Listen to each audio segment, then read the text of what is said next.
Welcome back to the Change Physician podcast. I'm your host, Dr. Melissa Cady, joined by my co-host, Dr. Kevin Coccaro, and our guest who is in Indiana, yay, Dr. Errin Weisman, who is family medicine trained, did some emergency medicine, dabbled in a lot of things, and we're going to learn a lot about her story from the beginning to now. So, Errin, why don't you tell us why you even decided to go in the world of medicine?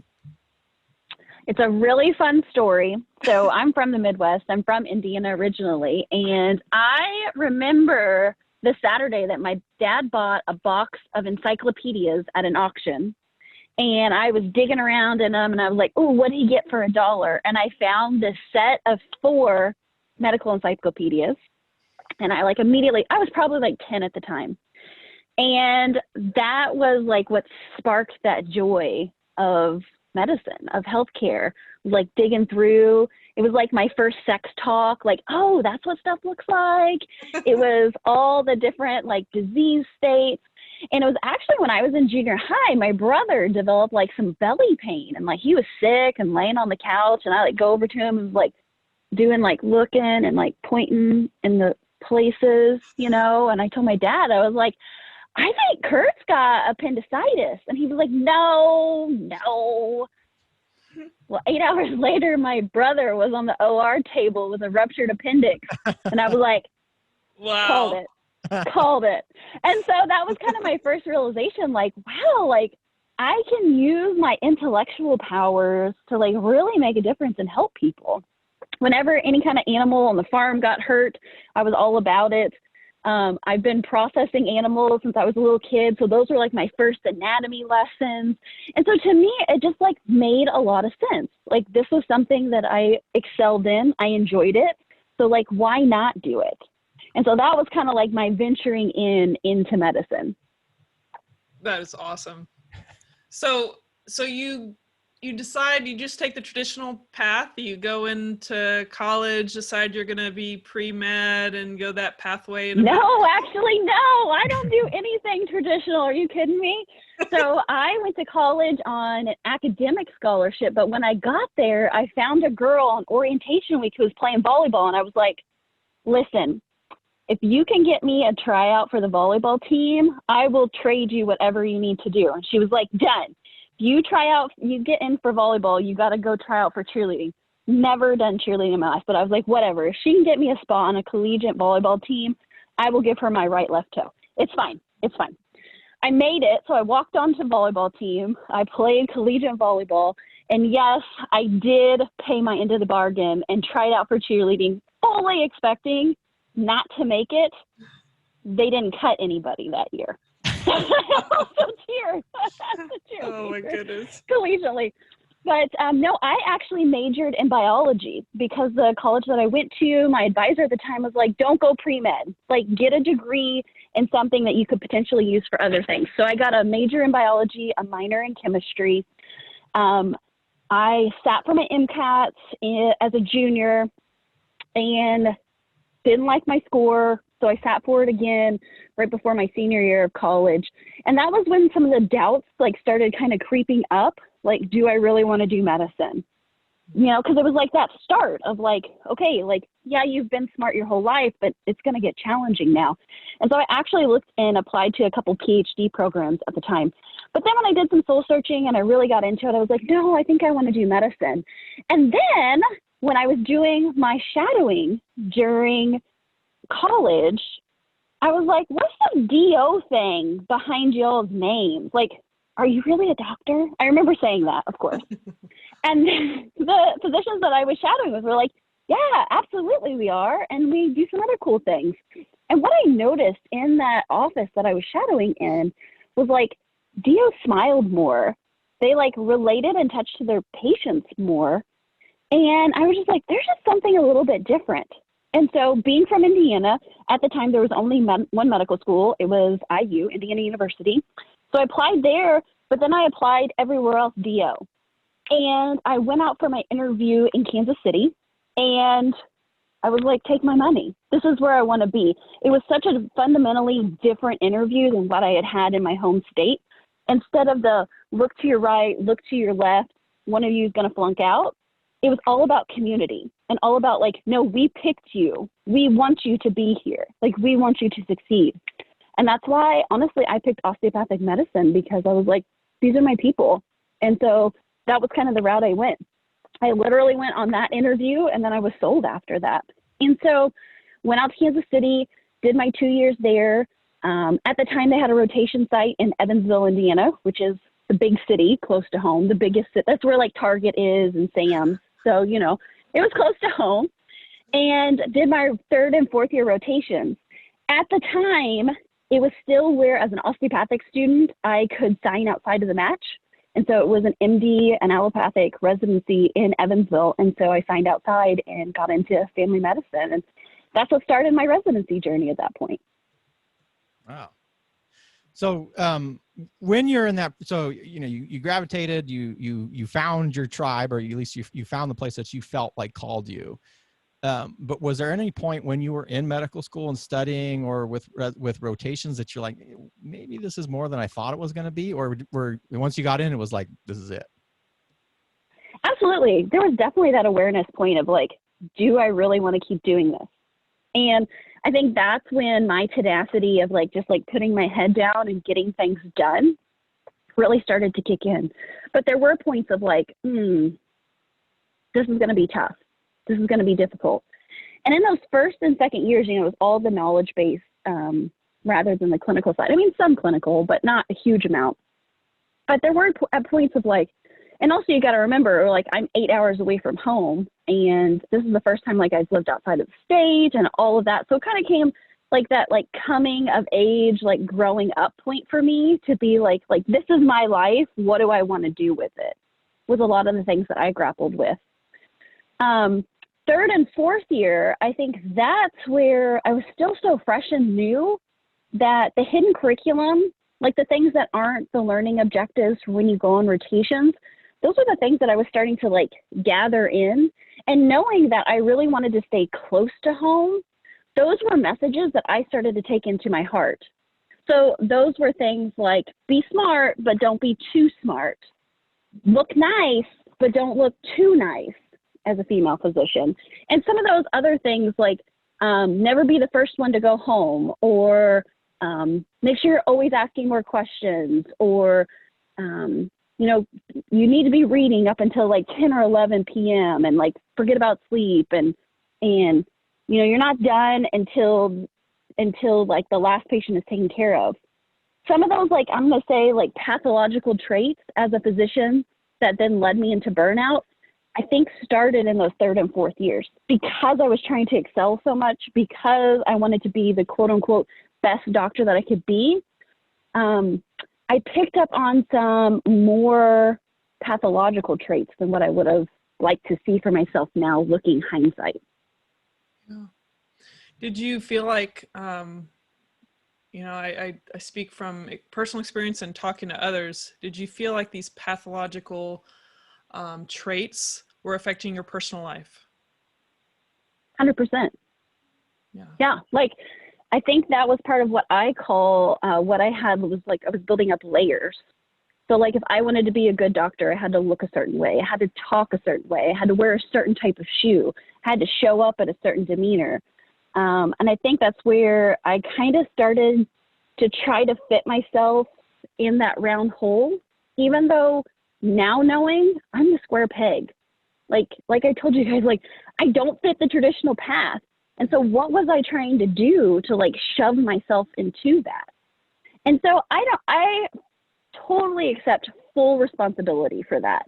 Like, as a young 20-something going into my 30s, I accept that, you know, I had made some of these decisions. I had taken in, either through osmosis, consciously or subconsciously, some of this messaging. But I also see now that a lot of it was cultural, of what it meant to be a good student and a good resident and a good doctor. It seems like the hardest thing when you're so acclimated and indoctrinated by these cultural beliefs and norms and whatnot, even if they are pathological, it would seem like, it seems like, and speaking from experience myself, it's hard to dissect out who are you really? Like when you have all of these frameworks that have like tried to create the structure of who you are, what you're meant to be, how you're supposed to act, how you're supposed to dress.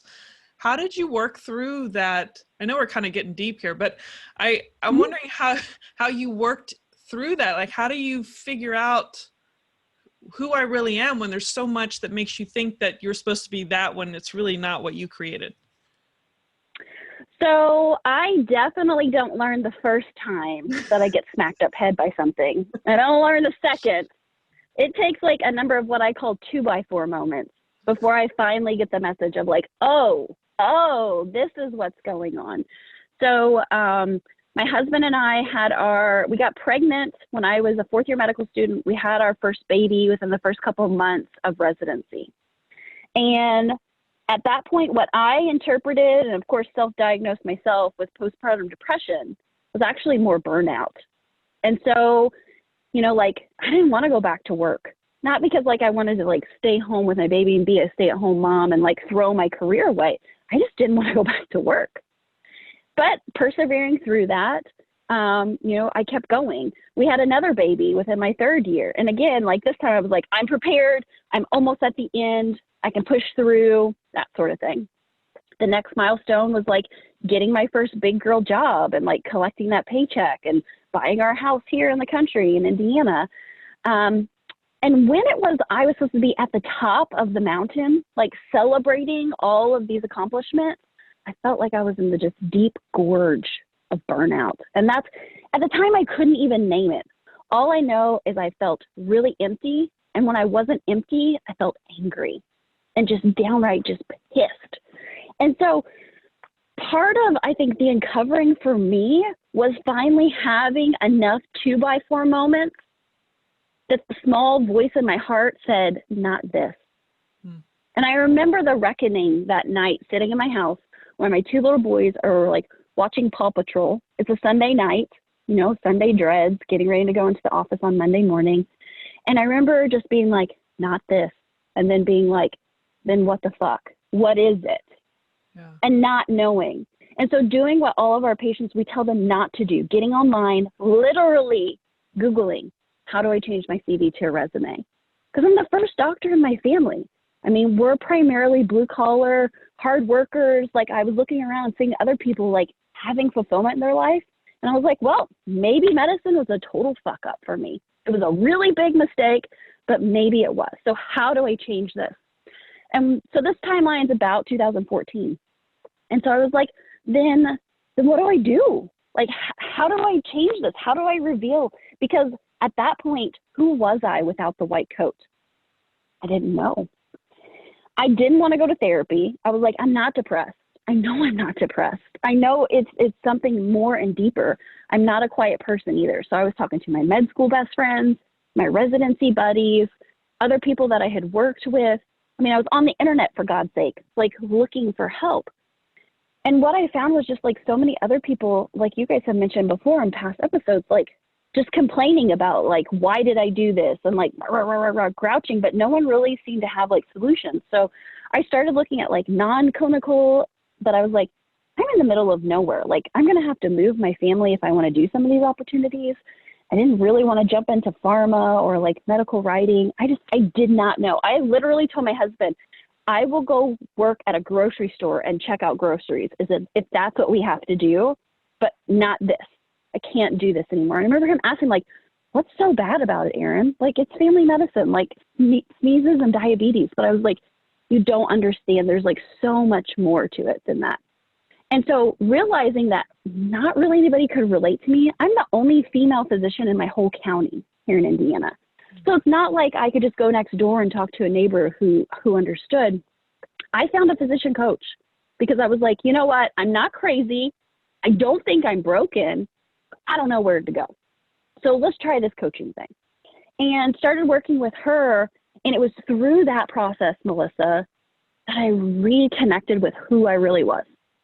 Who that sassy pants, who was not afraid to tell anybody anything, where she lost her spunk. And I started to like get that back because one of the initial questions that my coach asked me was, what would be devastating if it was taken away from you.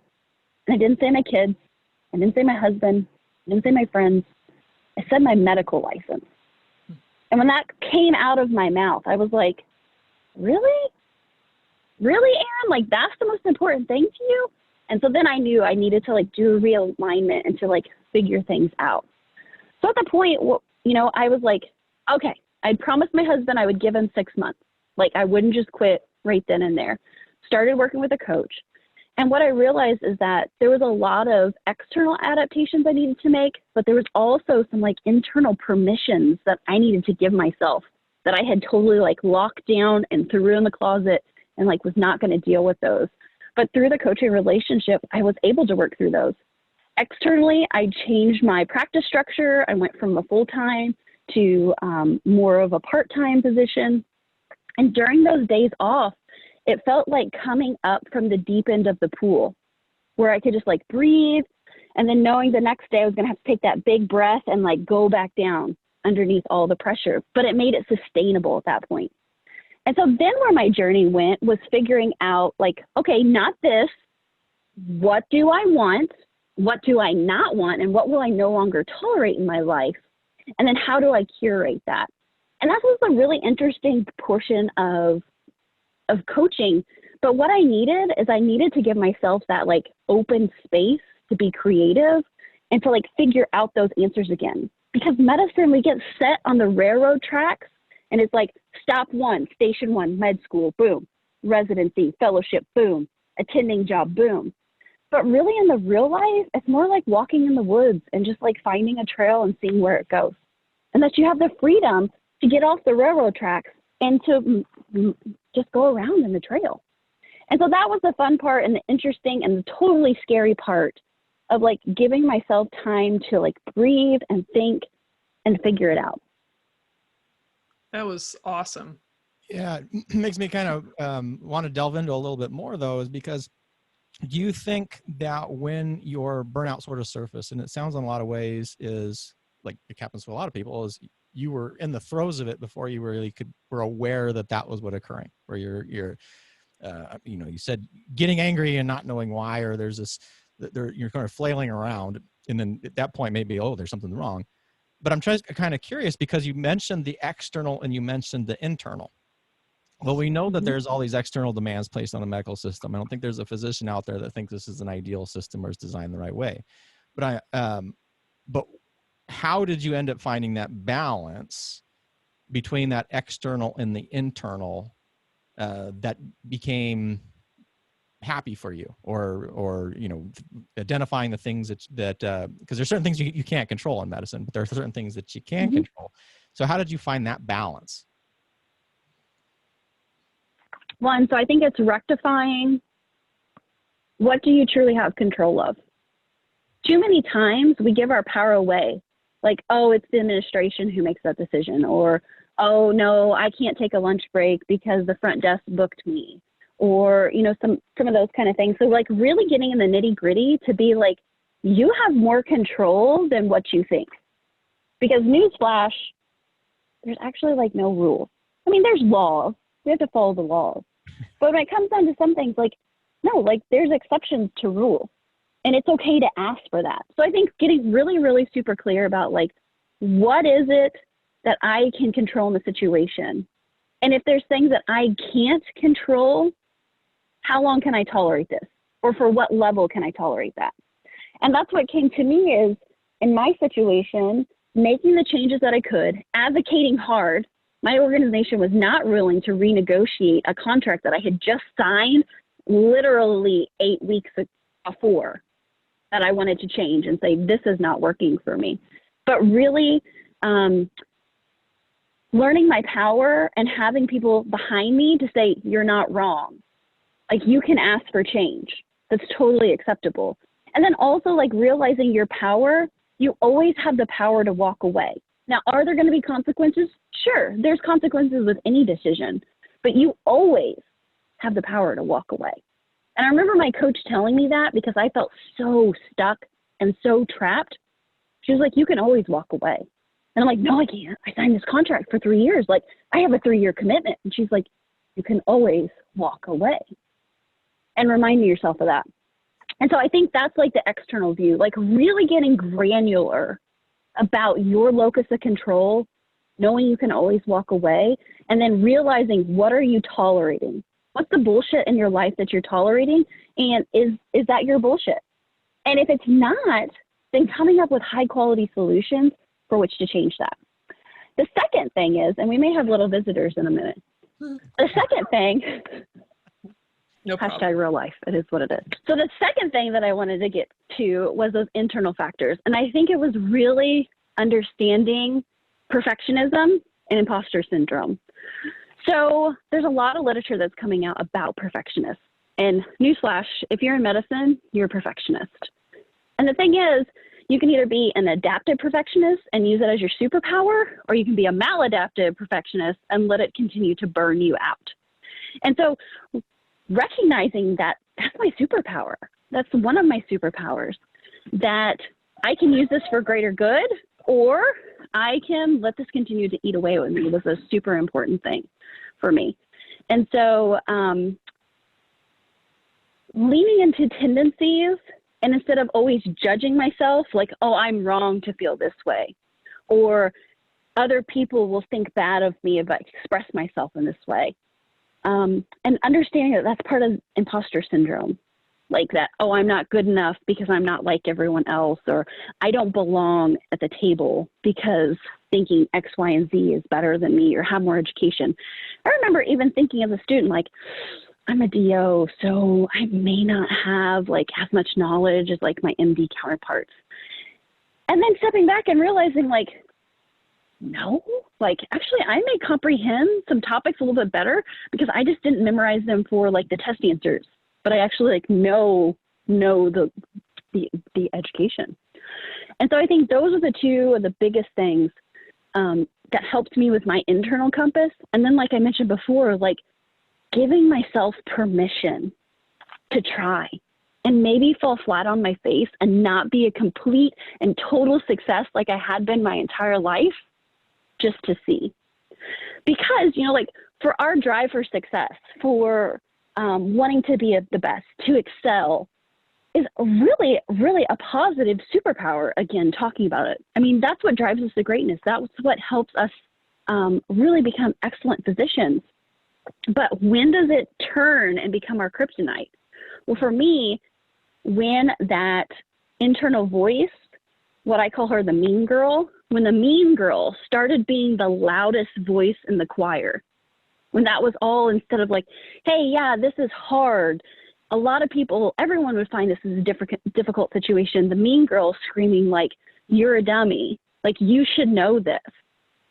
And so recognizing like, this is not a solo. Like she doesn't get to have the whole play in the conversation. And so learning self-compassion was a huge thing. Yeah. Go ahead. Well, there's many interesting pieces of this, but common themes that we've seen in many, many episodes, right? There's a level of awareness that has to come to say something's wrong.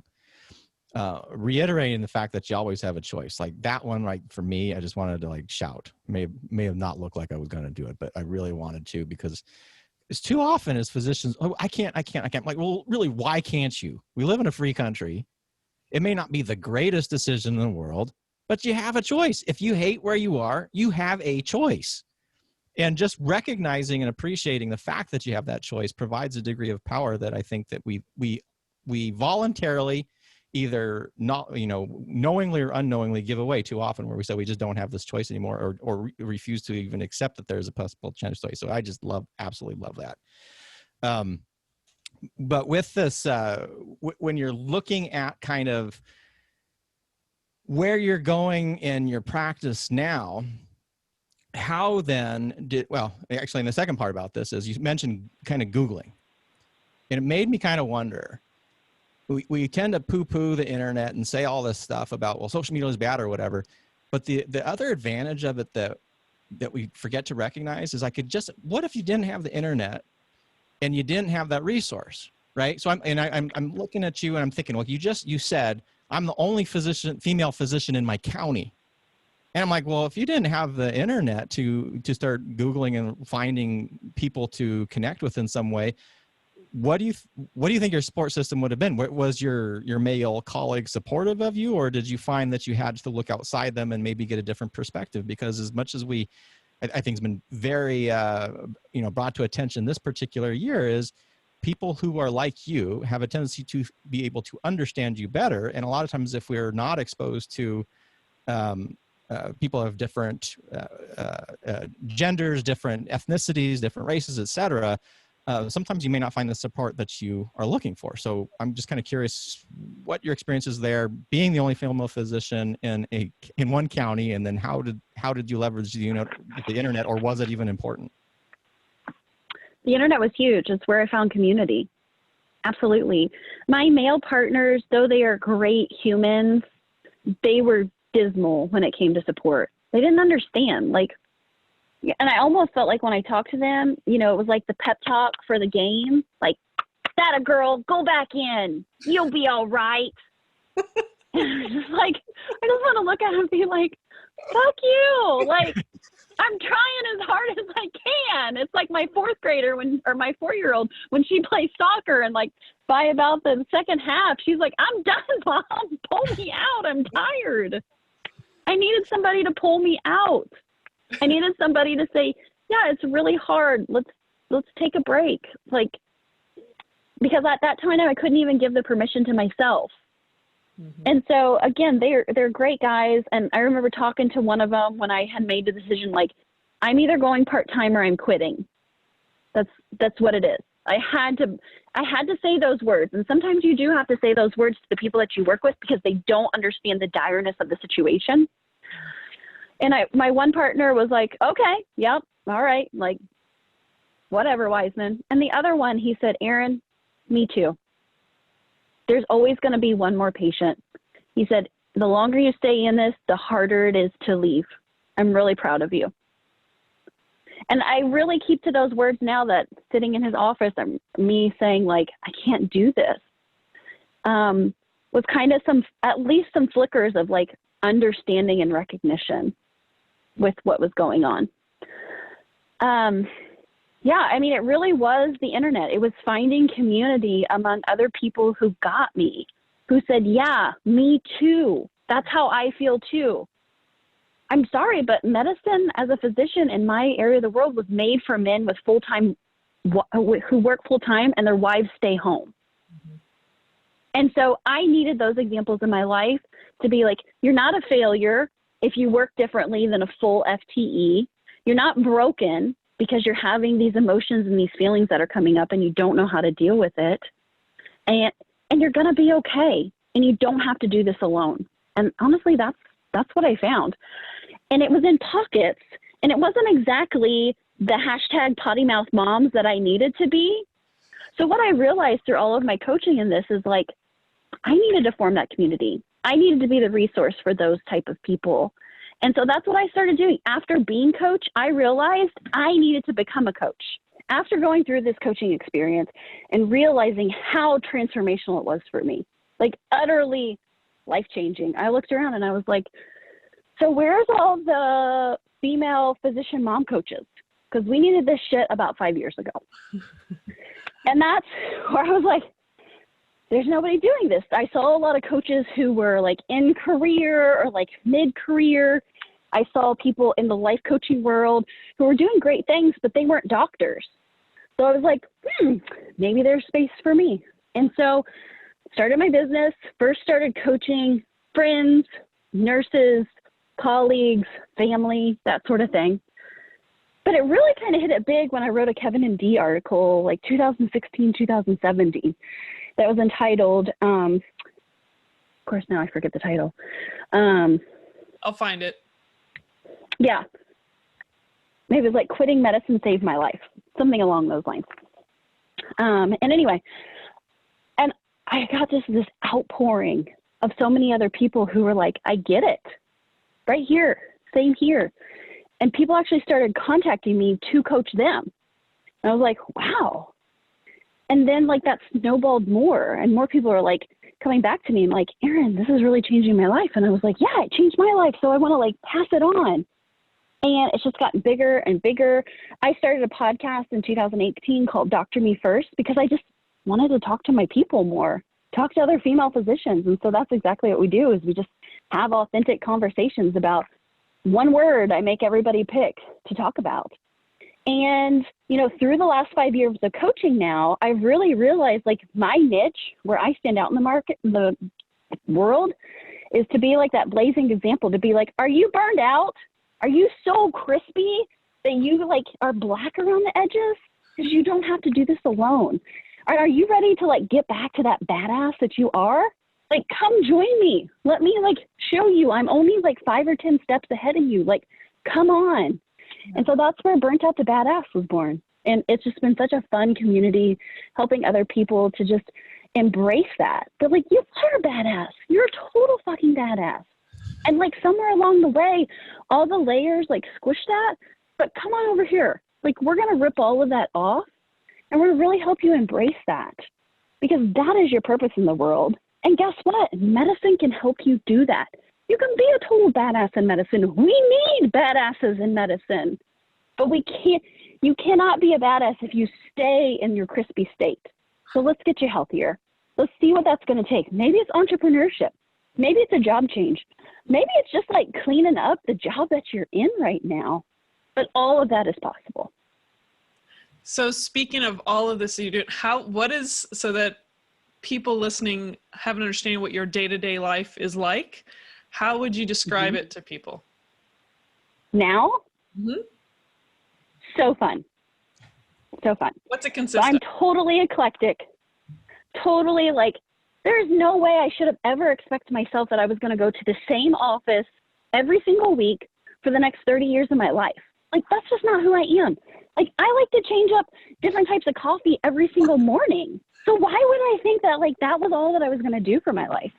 So now I still have a little doctor-shaped hole in my heart. So I still practice medicine, but it's totally on my terms and in the way that I want to practice. And then I'm also doing coaching and I do a little consulting and I do podcasting. And oh, by the way, I'm a farmer's wife. So I'll be in a tractor, you know, later on this week, helping him like get corn in, or I got the 3 kids.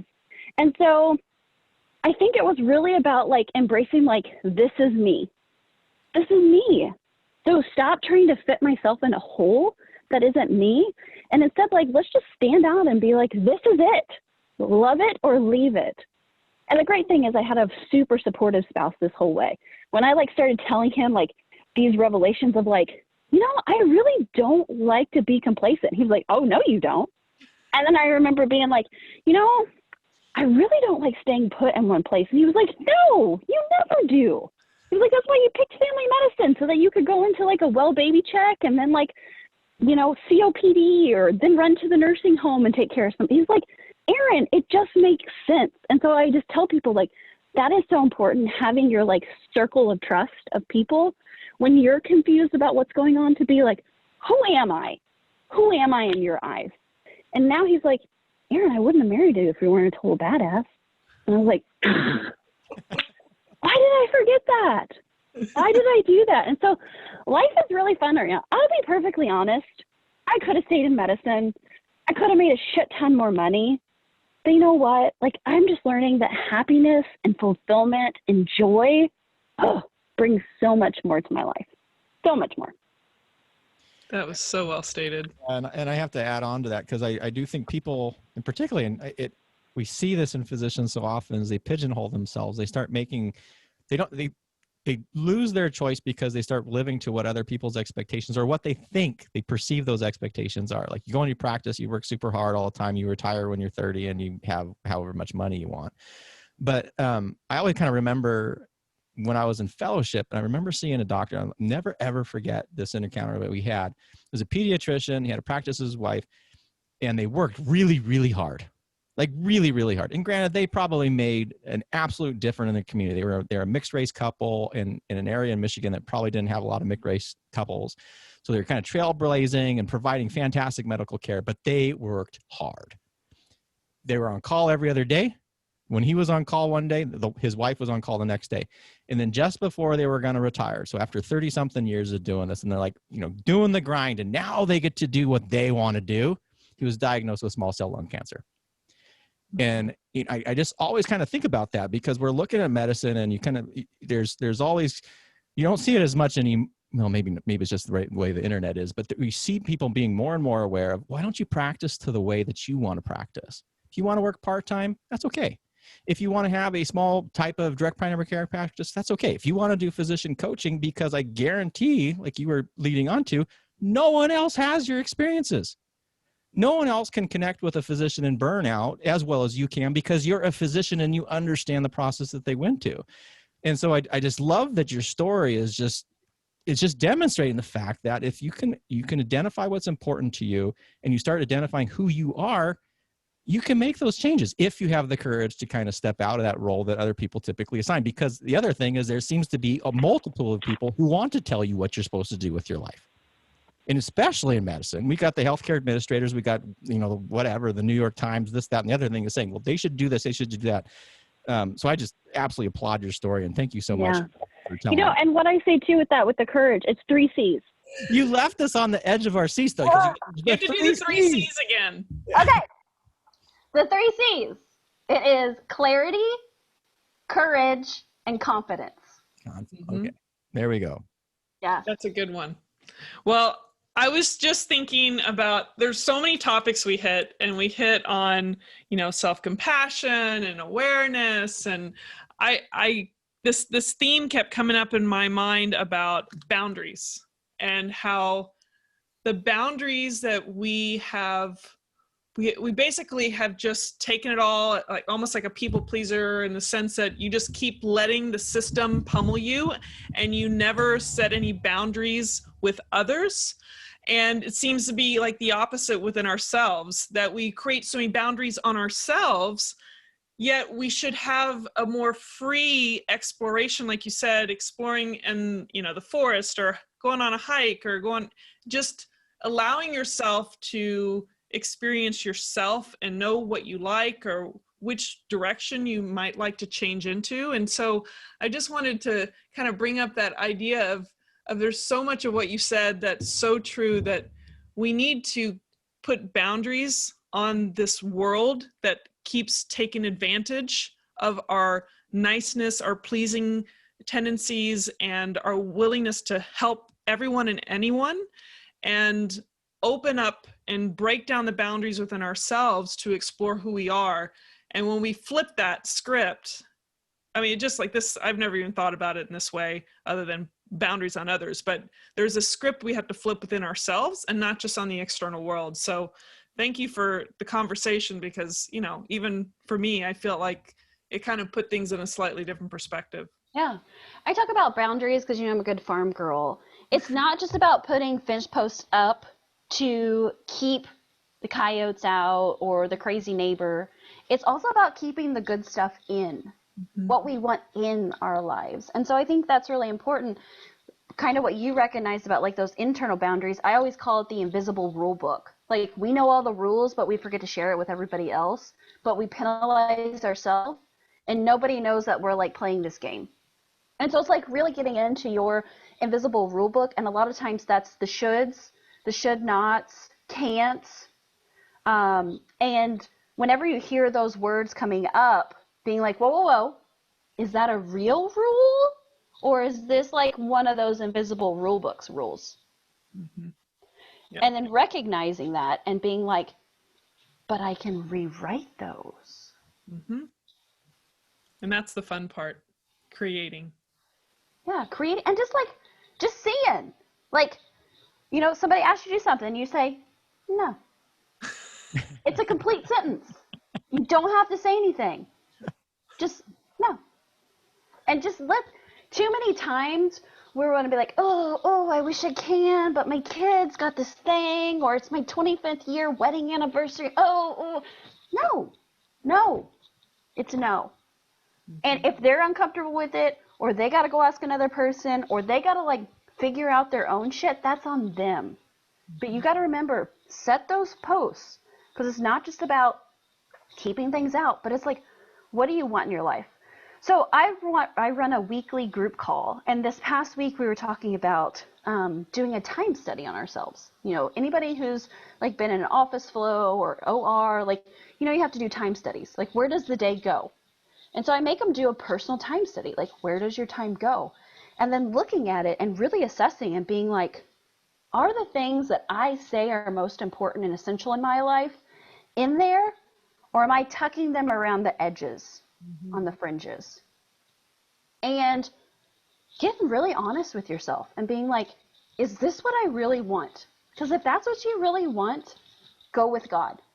But if you continue to bellyache after you have the awareness, after you have the clarity, that's on you, my friend. And that's when you need to get more help, saying no, figuring out who you are, what you want, what you're tolerating, and what you no longer want in your life. Because like you said, Kevin, we all have an expiration date. We don't know what that is. But when I go out, exactly what I want my kids to say is, damn, she really lived. How I'm going to live that out, I do not know yet. But at the end of my life, that is how I want to live each day. I recently read a book that was called So This Is the End. And it's a fictional book based on this time in medicine when somebody dies, we're able to like bring them back for 24 hours. And so they get like a little bit extra time. And so it's this whole book is about this woman. She goes in for like a routine like ablation for like a block, and she died. And then she wakes up, and she had luckily bought the like $10,000 policy where they'll wake her up and give her extra 24. And she was like, this literally is my last 24 hours. And I have no idea what I'm going to do with it. And it was such a cool little book to read through, because that made me start to think like, if this was really my last 24, is this what I'd want to be doing? Like sitting here charting till 11 o'clock at night? Or covering somebody else's call so they could go do fun stuff with their kids? Like, no. And I really think that we need to take this to heart, because guess what? Outside of medicine, outside of healthcare, people are living their lives and they're doing okay. Mm-hmm. Yeah. Absolutely. Mm-hmm. Well, we've taken up a ton of your time. And I feel like I say this every time, but we could talk for probably another hour. We'll have to get you back on the show. But would you let people know where they can find you? Yeah, totally. I love hanging out on LinkedIn. It's like the happening place to be. Screw Facebook. It's way too noisy right now. Come hang out on LinkedIn. The other place that I really love hanging out is on Instagram. So LinkedIn, you can just find me, Errin Weisman, DO. On Instagram, I love just posting little bits of sass, encouragement, cute pictures of my kids, and you can just Google my name again and find me on that. So it's Errin with 2 R's, Weisman. Or you can find, it's Truth Prescriptions, so Truth RXS is the handle. The cool thing, like I talked about earlier, is if you're interested in moving out of this place where you're like, maybe I am a little crispy with burnout, or you're just like, you know what, I want to be a badass. I want that title.